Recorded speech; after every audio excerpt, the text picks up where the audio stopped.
Olá, tudo bem com você? Eu espero que você esteja muito bem. Eu sou João Cláudio Rufino, professor na Faculdade de Teologia, idealizador do Bíblia Play, que é uma escola de estudos bíblicos online. Seja muito bem-vindo a este canal que tem como objetivo apresentar de maneira profunda o texto bíblico. Se você está em busca de informação bíblica, contexto cultural, histórico, línguas originais, você está no lugar certo.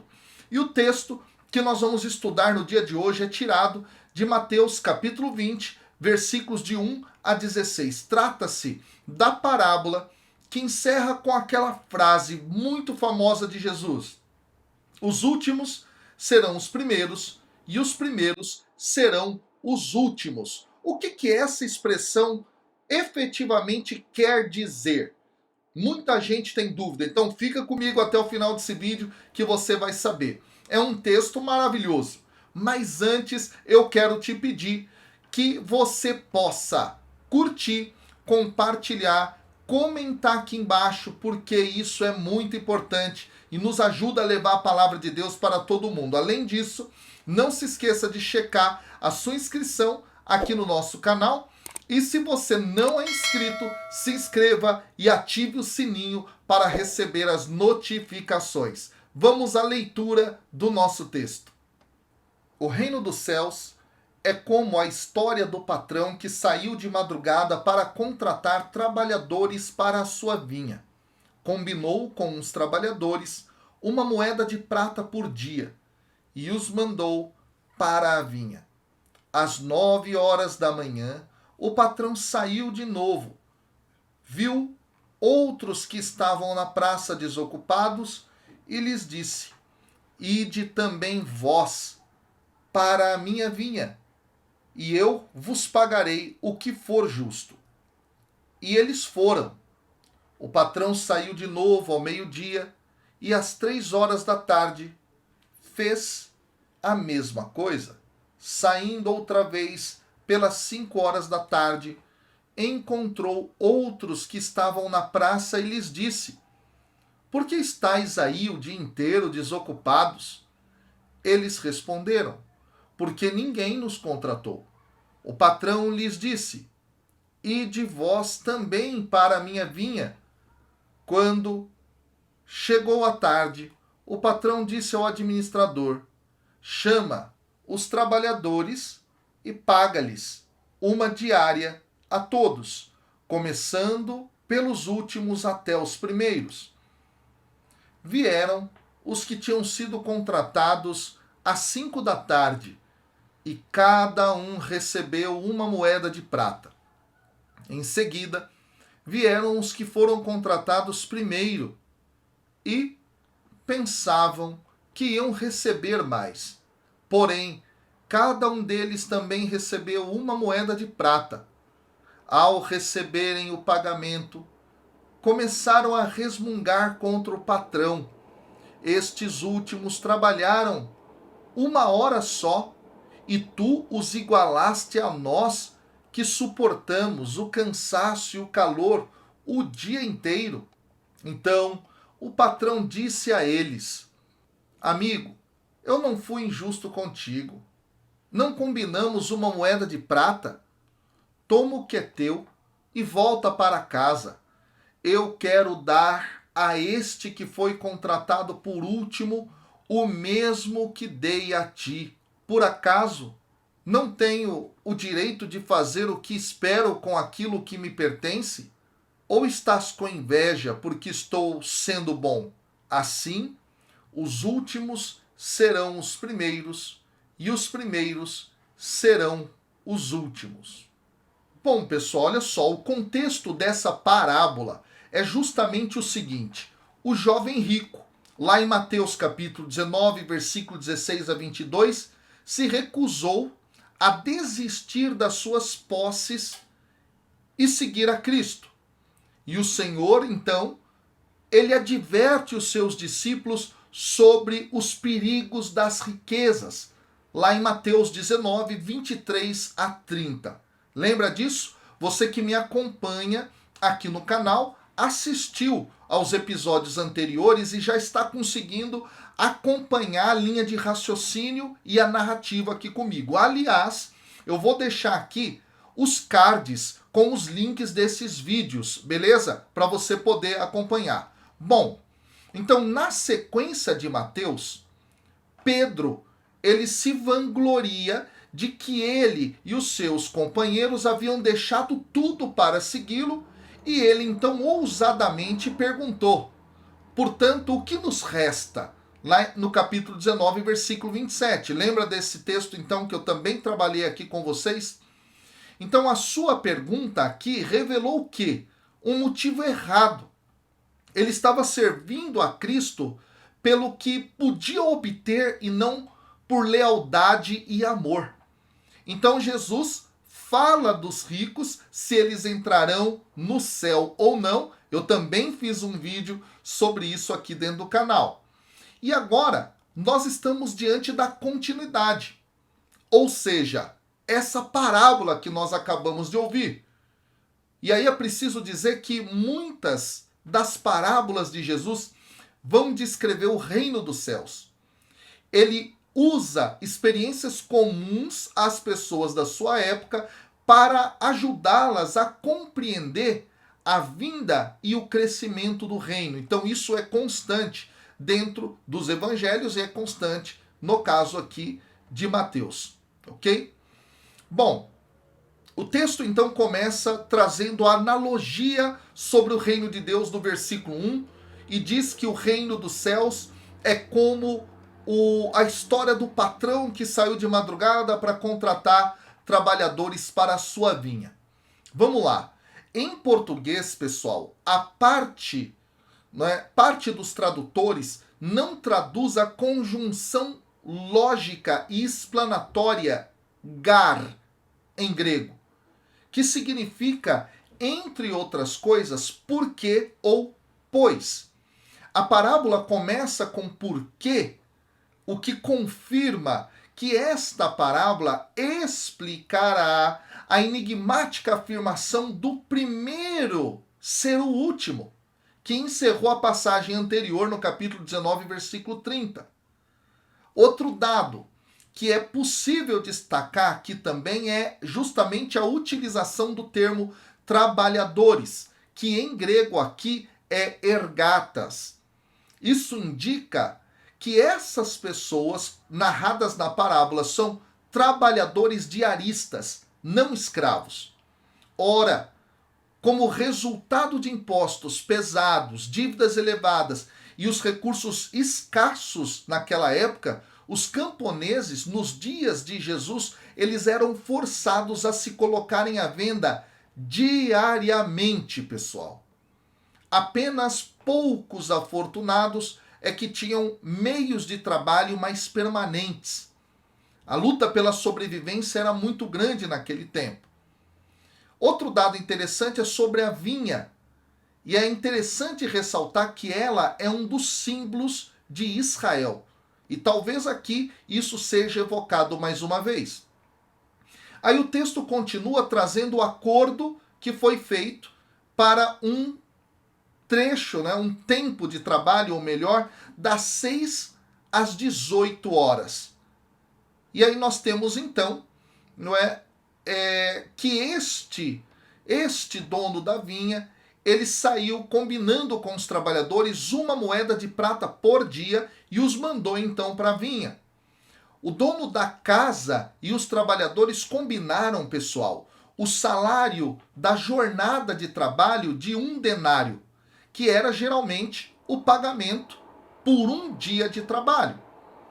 Depois nós temos o texto falando da segunda leva de contratação, das 9 da manhã às 18 horas. O texto fala isso no versículo 3. Às 9 horas da manhã, o patrão saiu de novo, viu outros que estavam na praça desocupados, e aí vem o versículo 4, e ele diz a eles, ide vós para a minha vinha, e eu vos pagarei o que for justo.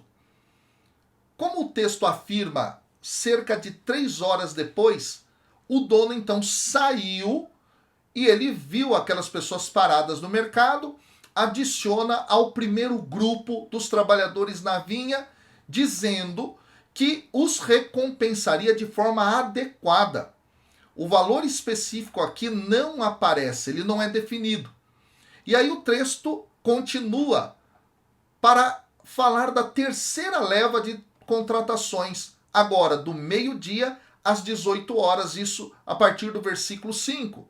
Então o patrão saiu de novo, ao meio-dia fez a mesma coisa. O proprietário então adicionou mais trabalhadores a partir do meio-dia, não é? Embora eles só trabalhem parte do dia. Olha só, esse dado é importante para nós, hein? Aí vem a quarta leva de contratação dos trabalhadores, das 15 às 18 agora. E aí diz então que ele faz a mesma coisa e vem ainda, não é, outra contratação das 17 horas às 18 horas. O versículo 6 traz isso. Diz que ele saiu pelas 5 horas da tarde, encontrou outros que estavam na praça, dizendo-lhes, né, por que vocês estão aí parados, desocupados? Aí vem o versículo 7, a resposta desses trabalhadores, porque ninguém nos contratou. E aí o patrão, então, repete a mesma frase, basicamente, ide vós também para a minha vinha. O fato de o proprietário ter recrutado trabalhadores tão tarde pode indicar a urgência da colheita, o que era também algo que acontecia naquela época, ok? Mostra também, por outro lado, o desespero desses trabalhadores que esperaram o dia todo por alguém para contratá-los. E aí então, o texto começa a falar para nós do desentendimento que vai acontecer. É a hora do pagamento.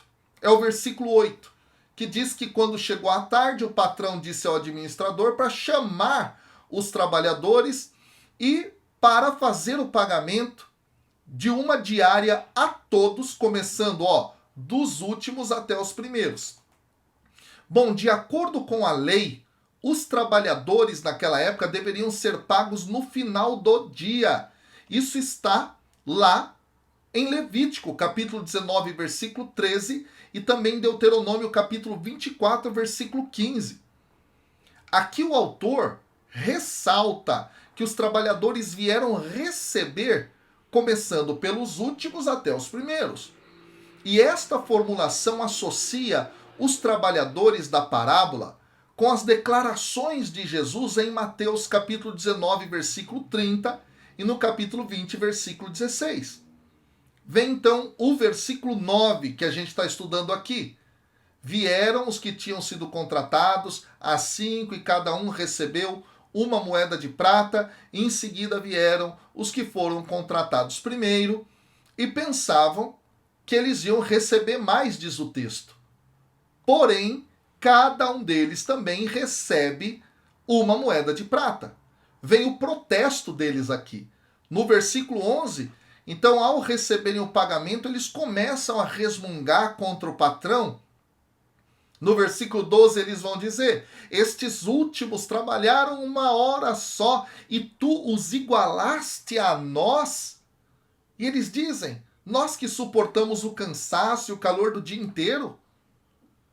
Bom, pessoal, uma conclusão razoável, já que os contratados, no final do dia, recebiam um salário de um dia inteiro.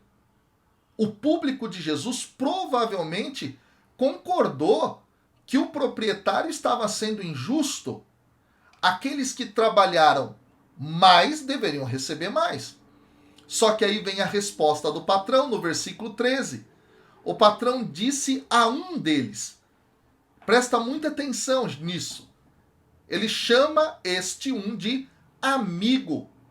Eu não fui injusto. Não combinamos uma moeda de prata?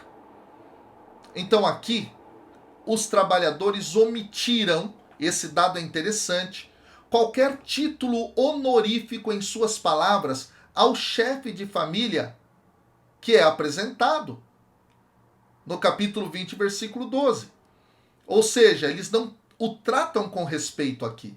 eles o desrespeitam. Mas o chefe chama de amigo. E aí é um jogo de palavras aqui. Etaire é o termo que aparece. E isso está aqui e em mais duas passagens do texto de Mateus. Esse mesmo termo, no capítulo 22, versículo 12, e no capítulo 26, versículo 50. E o que é interessante aqui, pessoal? Nas 3 vezes que o termo etaire, traduzido como amigo aqui, aparece em Mateus, ele está dentro de um contexto semântico que é negativo. A última delas, inclusive, é quando Jesus chama Judas de amigo ao fazer referência à sua vinda e ao beijo para traí-lo lá no Getsêmani. Em todos os 3 casos, a pessoa que aparece chamada de amigo, ela está errada. Olha que coisa interessante aqui. E nesse sentido, então, pessoal, o patrão ele não está enganado. Ele não enganou também os trabalhadores, porque eles concordaram com o salário de 1 denário pelo dia de trabalho. Aí vem o versículo 14. Na continuidade, o patrão diz: toma o que é teu, volta para tua casa. Eu quero dar a este o que foi contratado por último mesmo que eu vou te dar. Por acaso eu não tenho direito de fazer o que eu quero com aquilo que me pertence, diz o dono? Ou estás com inveja? Hein? Porque eu estou sendo bom. Olha que dado interessante. Ao ignorar quando os trabalhadores começaram, o proprietário demonstra graça, dando um pouco mais do que eles merecem. E aí vem então a aplicação da parábola no versículo 16. Jesus vai dizer: deste modo os últimos serão os primeiros e os primeiros serão os últimos. Jesus aqui descreve uma inversão de papéis do fim dos tempos no reino dos céus. Essa afirmação corresponde àquela reversão das expectativas nos versículos 23 e 24. No contexto de Mateus 19, versículo 16 a 29, esse ditado alude à grande reversão que está por trás do ensino sobre a riqueza e a pobreza. No contexto do que se segue, então, capítulo 20, versículos de 1 a 16, o ditado é a história dos trabalhadores que são pagos na ordem inversa da contratação. Para dizer, aqueles que nessa sociedade são os primeiros, serão os últimos. Olha que dado interessante isso. Aqueles que não têm absolutamente nada ganharão, no fim das contas, compondo o povo de Deus em Cristo, a vinha, lembra da vinha que eu falei no começo? Israel, compondo, portanto, o povo de Deus, ganharão o reino dos céus. E olha que dado interessante aqui. Nesse sentido, o texto também pode estar a fazer aqui um direcionamento a respeito daqueles que se convertem à fé a partir de Cristo Jesus e que não são membros do povo de Israel. Ou seja, aqueles que eram pagãos e se converteram e passaram a fazer parte desse novo Israel de Deus. Estes receberão o reino do mesmo modo que os outros. Lembra que isso é um dado muito importante para a comunidade primitiva, porque nela havia um certo preconceito com aqueles que não eram judeus por parte de alguns. Esse dado é muito interessante. E aqui fica uma grande reflexão para nós sobre a misericórdia de Deus. Tem muita gente que não gosta que Deus seja misericordioso. Tem muita gente que prefere a dureza da punição e do julgamento. Claro, quando isso é aplicado aos outros, do que a misericórdia. Pensa nesse ensinamento. Que Deus te abençoe e até o próximo vídeo. Valeu!